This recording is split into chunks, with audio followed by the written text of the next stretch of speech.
where their hand got twisted? Because everybody's hand can be twisted.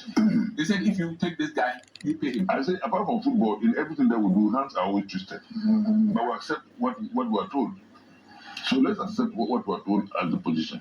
Okay, I'll accept it, but I have serious reservations about it. You surprisingly are now becoming the common influencer. So can I ask a question? Yes, please. If indeed what you are saying is the truth, touch wood, and this thing fails, who takes the responsibility? That is what I was driving home. That's what I'm going to drive home. That was the question I want to find out. Because if everybody's putting their hand in the pudding, then who the heck takes the blame if it doesn't work? All right. I hear Doc wants to say something. Toby, please. Let me come Go ahead. Based on the question my brother just asked. And that is what is going to lead to. Mark my words. Because here you have a situation where you can't tell who is really in charge. Government brings in a coach. Chris Houghton is a coach. Then later he's turned into an advisor. Now, this gentleman can advise Otto Addo, and Otto Addo can refuse to accept his advice or take it. Now, let me tell you that a similar thing happened when I was at the FA, and I think Kwasi can bear me out. Barreto left us unceremoniously. And what happened was that we happened to quickly organize and get a stopgap coach in the person of Adi. May he rest in peace. Adi was so blunt, he told me point blank in my office that he can only hold a position for one match. But then we had a match, I think, with Congo or the country, I can't really remember now. Correct. I remember after the match, they left. Then we quickly put in place. That's why these are some of the credits I give to Kwasi Nyantakyi. Now, he quickly advised me, and we advertised for the position of the FA coach. We had numerous, what do you call it, people all across the globe. Finally, we fell on Djokovic.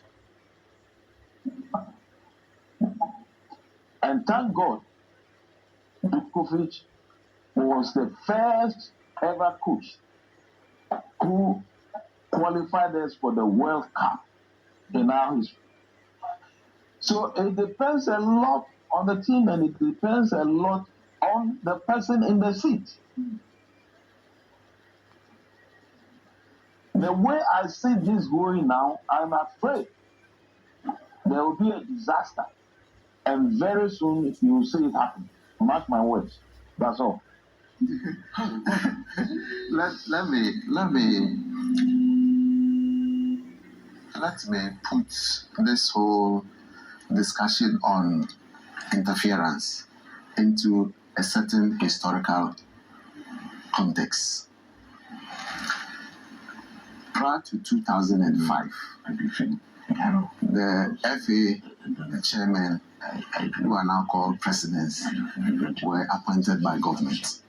The executive council at the time, who voted to elect the FA chairman, was a 36-member body with governing appointees, about 10 or 12 of them. A lot of people came from the Ministry of Youth and Sports. Now, following reforms in 2005, FIFA made a specific request that members of the executive committee, and at that time even members of Congress who represented government, should be taken off. We on the FA were ourselves dissatisfied with that position and wanted government to have one form of representation or the other on the Executive Council and Congress. But FIFA, communicating through their General Secretary, as he then was one Jerome Champagne, was very categorical that they will not accept it. They saw it as a form of interference.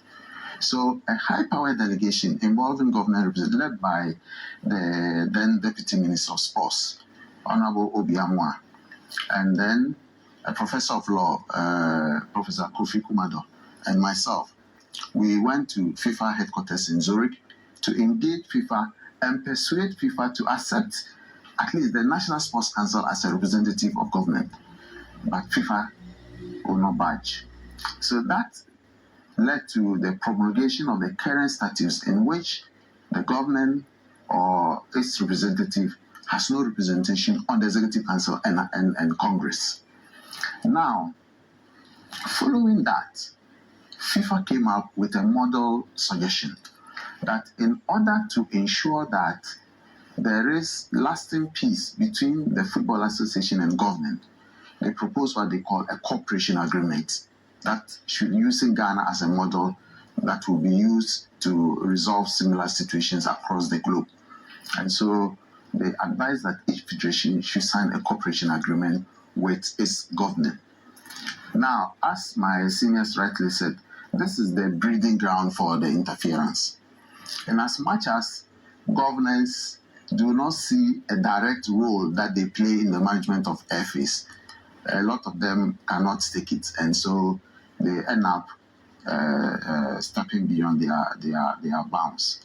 But it is also important for us to note that much as the government needs the Football Association, so does the Football Association also need government.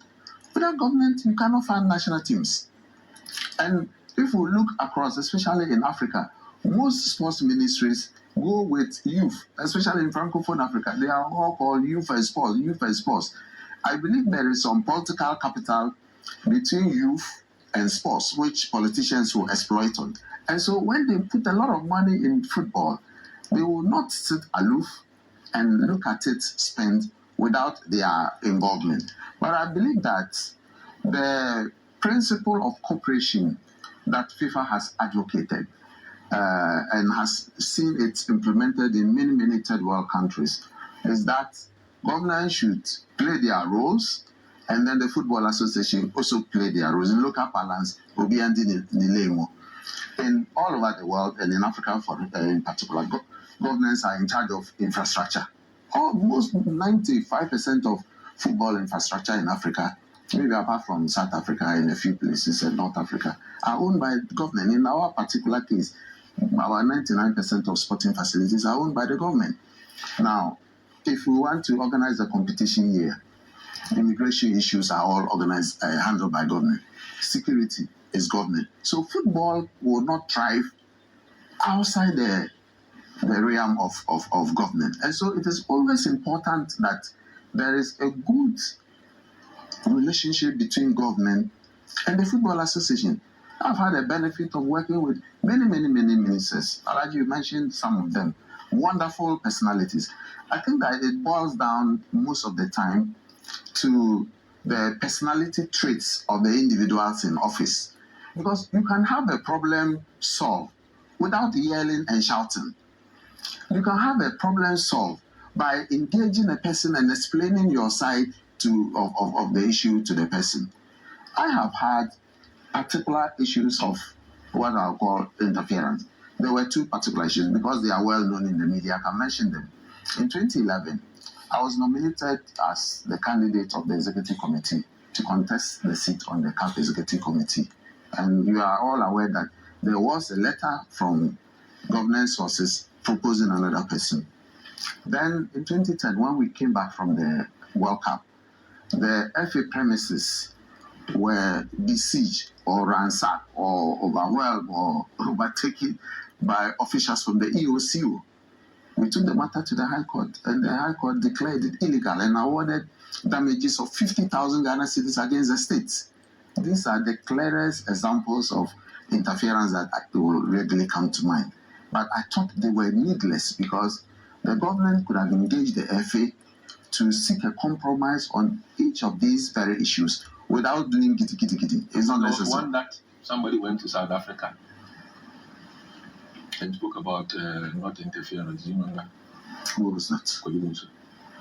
Well, that was his view. Nah, But let me. the way in the back, you want it. Yeah, but let me tell you, I sat on the FIFA Association's committee for a long time. I sat on the FIFA council for some time, and I can confirm to you that FIFA has taken a position which is encapsulated in the statute that there should not be direct government involvement in the running of FAs. So where there are such situations, what FIFA did was to give the FA a certain time frame. They say 1 year or 2 years, everybody must comply, revise your statute, submit it to FIFA for approval before you move on. But it is very important for us to work together. And this issue of a coach, it lies within the province of the Football Association to appoint a coach. No coach worth his salt will sign an employment contract with the government. It has to be done by the Football Association, because when there is a breach, the only place you can seek redress is FIFA or the Court of Arbitration for Sport, and the government will not be recognized as a party to such a transaction. So it is in the interest of God to stand behind the Football Association and then make sure you have a common interest that they prosecute for the two of you. And I do not think that it will help the Football Association, neither will it help the government if the two bodies are at loggerheads. Yeah. Kwasi was talking